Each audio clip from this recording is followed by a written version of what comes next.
Magandang umaga po mga kababayan ko sa Barin. Ako po si Jekyll Dacalos.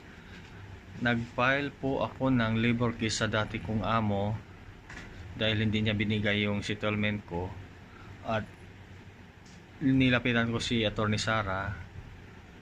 Sabi ko sa kay attorney na tulungan niya ako, ganito ang nangyari sa akin, ayaw ibigay ng boss ko ang settlement.